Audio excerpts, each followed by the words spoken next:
योगी जी का बड़ा चैलेंज कि हम मौलाना लोग की बात को नहीं मानेंगे, जबकि मौलाना लोग हमदर्दी में ये कदम उठाने की कोशिश की थी, जिसको हम वीडियो में दिखाने वाले हैं। योगी जी क्या बोल रहे हैं, क्या ऐलान कर रहे हैं, बोलते बोलते एक जुमला ऐसा बोल गए हैं जिसमें मौलाना लोग की बहुत बड़ी तौहीन हुई है, बहुत बड़ी इंसल्ट हुई है, जबकि योगी जी एक बड़े संत भी हैं। चैलेंज ऐसा कर डाला कि गाय को लेकर पशु घोषित करने का जो कदम मौलाना लोग उठा रहे हैं उसकी हमें कोई जरूरत नहीं, उसमें कोई इंटरफेयर करने की जरूरत नहीं। जबकि मौलाना लोग को ये खबर ही नहीं है, वो ये सोच रहे हैं कि उनकी एक बड़ी आस्था है, उसकी वो पूजा करते हैं, तो उसका काटना, बेचना, खरीदना ये सारा का सारा जुर्म है, उसको जुर्म घोषित किया जाए, यही नियत थी। लेकिन योगी जी की जो सोच है वो आपको देखने की कोशिश करना चाहिए मेरे दोस्तों, मेरे अजीजों। और शंकराचार्य ने तो एक बात ऐसी बता डाली है ना कि अब तो सारे हिंदू धर्म के लोग बहुत बड़ी मुसीबत में फंस जाएंगे। गाय को ही लेकर ऐसी बात कह दी है कि जिसको लेकर सारे हिंदू धर्म के लोग मुसीबत में आ सकते हैं। हाँ मेरे दोस्तों, मेरे अजीजों, लेकिन जो पक्का कट्टर हिंदू होगा उसको कोई फर्क नहीं पड़ेगा। आइए सबसे पहले मौलानाओं के खिलाफ योगी जी ने क्या बयान दिया है, क्या स्पीच दी है, जिससे एक दूसरे की तकलीफ का भी ये सबब बन सकता है, एक दूसरे के दिल को ठेस पहुंच सकती है। जबकि मौलाना लोग अच्छी नीयत से कदम उठाए थे, प्रोटेस्ट कर रहे थे, कोशिश कर रहे थे, बयानात दे रहे थे, तो ये बात जो योगी जी की आपको सुनना चाहिए, उसमें जो एक वर्ड गलत है उस पर भी ध्यान देना चाहिए। उसके बाद शंकराचार्य की वीडियो देखे बगैर आपको नहीं जाना है, जिसकी वजह से बहुत बड़ी तादाद में हिंदू धर्म के लोग मुसीबत में आ सकते हैं। तमाम मौलवी और मौलाना इस समय एक बयान दे रहे हैं, कह रहे हैं गाय को राष्ट्रीय पशु घोषित करो। अबे हमने कहा कि गौ हमारी माता है, जन्म जन्मांतर का नाता है।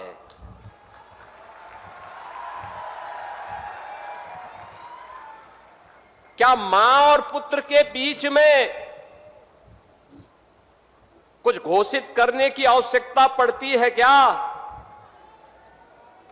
क्या किसी पुत्र को बताने की आवश्यकता पड़ती है कि तुम्हारी मां है, इसका सम्मान करो? ये हमारे संस्कार हैं।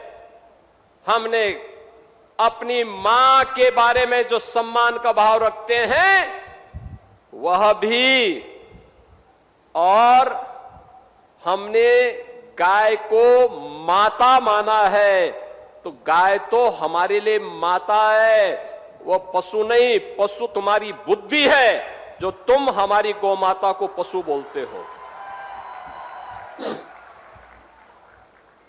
तुम्हारी सोच पशुवत है जो तुम गौ माता को पशु बोल रहे हो,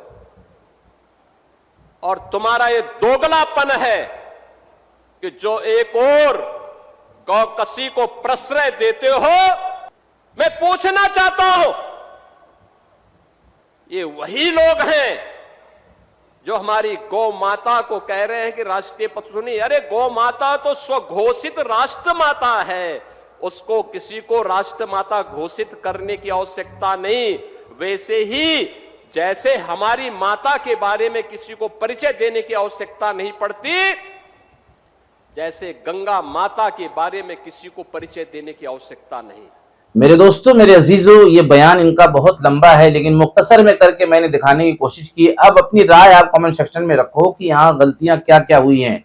जबकि एक जुमला ऐसा इस्तेमाल किया गया है जिससे सारे उलमा की तौहीन हुई है, जिसमें इन्होंने अबे का जुमला इस्तेमाल किया है। हालांकि मैं बार बार कह रहा हूं कि एक बड़े संत हैं, इनको इन जुमलों का एहतियात करते हुए बात बोलने की कोशिश करना चाहिए, ताकि मुसलमान के भी दिल में इनके लिए मोहब्बत बैठे। बहुत से मुसलमान चाहते भी इनको आए, और जो मुसलमान नहीं चाहते, इनके अच्छे जुमले से, अच्छे भाषण से, अच्छे बयान से उनके भी दिल में मोहब्बत आएगी, भाईचारा कायम होगा।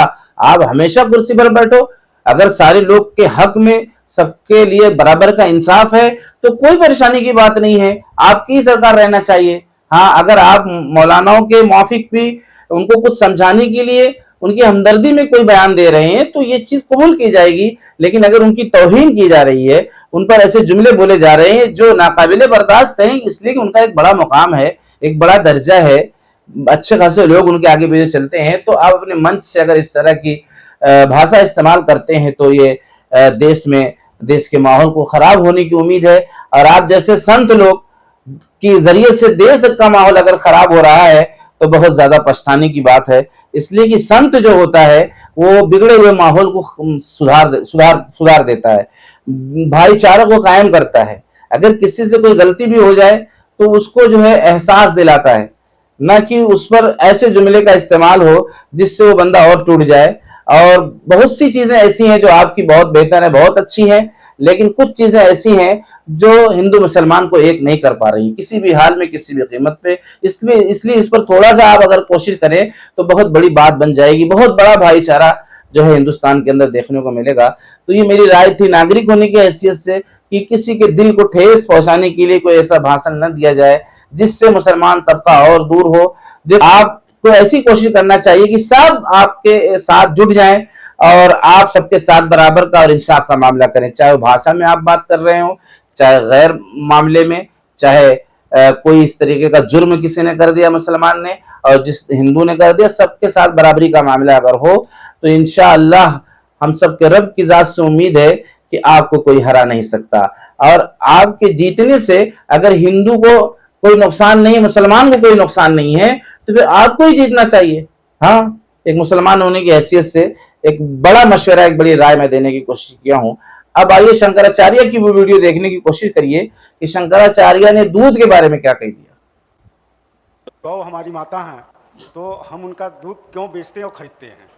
माँ का दूध कोई बेच सकता है? देखिए, माँ का दूध जो है वो अमृत है और माँ का दूध ना तो बेचा जाना चाहिए ना तो खरीदा जाना चाहिए। ये कहा गया है हमारे शास्त्रों में। आप शास्त्र के अनुसार नहीं चल रहे हैं ना, इसीलिए आप दूध की खरीद बेच हो रही है। शास्त्रों में साफ लिखा हुआ है कि अगर कोई ब्राह्मण हो और वो दूध बेचता हो तो उसको संन्यास भी लेने का अधिकार समाप्त कर दो उसका। गाय का दूध बिक ही नहीं सकता है, बिक रहा है वह अशास्त्रीय कार्य है, बहुत कुछ अशास्त्रीय हो रहा है। मेरे दोस्तों, मेरे अजीजों, वाज़ेह तौर पर, क्लियर तौर पर शंकराचार्य ने बताया कि गाय का दूध ना बेचा जा सकता है ना खरीदा जा सकता है। अब बताइए आप, आम तौर पे हिंदू तबका गाय के दूध को बेच रहा है और खरीद रहा है, जरूरत पड़ने पे खरीद रहा है और उसके बाद जरूरत पड़ने पे बेच रहा है, रोजी रोटी का एक जरिया बना हुआ है, जबकि माँ का दूध बेचा नहीं जा सकता। कितनी बड़ी बात इन्होंने बतलाया है। अब यहाँ पर करना क्या है, अब शंकराचार्य की इस बात को हिंदू धर्म के लोगों को मानना चाहिए, इसलिए कि शंकराचार्य भी एक बड़े जानकार हैं, नॉलेज वाले हैं हिंदू धर्म के मुतालिक, इसलिए इनकी बात का ध्यान रखना ही पड़ेगा। अब कोई हिंदू ये बोले अरे मेरा कैसे रोजी रोटी चलेगा, तो फिर वो अपने धर्म को कहाँ मान रहा है। इसलिए कि उनके जो ज्ञानी हैं वो बतला रहे हैं, इसलिए इस पर अब पाबंदी लगाई जाए। हाँ, बहुत बड़ी तादाद में सरकार से गुजारिश है कि शंकराचार्य की इस बात को उन्होंने किताब का हवाला देकर बताया है, इसलिए अब ये जरूरी होता है कि इस पर पाबंदी लगाई जाए। हाँ, इसलिए कि धर्म का मामला है कि धर्म की जो चीजें वो साफ तौर पर शंकराचार्य कोशिश कर रहे हैं कि साफ तौर पर वाजे हो और उस पर अमल करने की कोशिश की जाए। तो वाकई में अगर बहुत से हिंदू भाइयों को इस बात का नॉलेज नहीं था तो उन्हें खुश होना है और आज से इसका एहतियात करने की कोशिश करना चाहिए और ये देखना चाहिए कि दूध ना बेच के और खरीद के इसका बेनिफिट्स कितना है और कितना नहीं है। इसलिए कि जब ये काम करेंगे तभी वो नतीजा सामने आएगा। मेरे दोस्तों, मेरे अजीजों, और शंकराचार्य मुसलमानों की तरफ से बहुत ज्यादा खुश हैं। जो मुसलमानों ने यह कदम उठाया उस पर ये बहुत ज्यादा खुश हैं और अपना इंटरव्यू भी दे चुके हैं कि मैं मुसलमानों के सपोर्ट का धन्यवाद करता हूं, जबकि योगी जी वो जो है नाराजगी जाहिर करते हुए नजर आए। मेरे दोस्तों, आप अपनी राय कमेंट सेक्शन में जरूर रखने की कोशिश किया करो, इसलिए कि बड़ी जद्दोजहद लगती है वीडियो को तैयार करने में। इसलिए जिस नागरिक के भी ये समझ में आ रहा है कि ये चीज सही है उसकी खूब सराहना करे और जिस नागरिक की भी समझ में आ रहा है कि ये चीज गलत है तो उसके बारे में बताने की कोशिश करे और ये सोच कर करे कि हम सबके रब का फरमान है। हाँ, उसके डर और खौफ से बताने की कोशिश करे। अस्सलामु अलैकुम व रहमतुल्लाहि व बरकातुहू।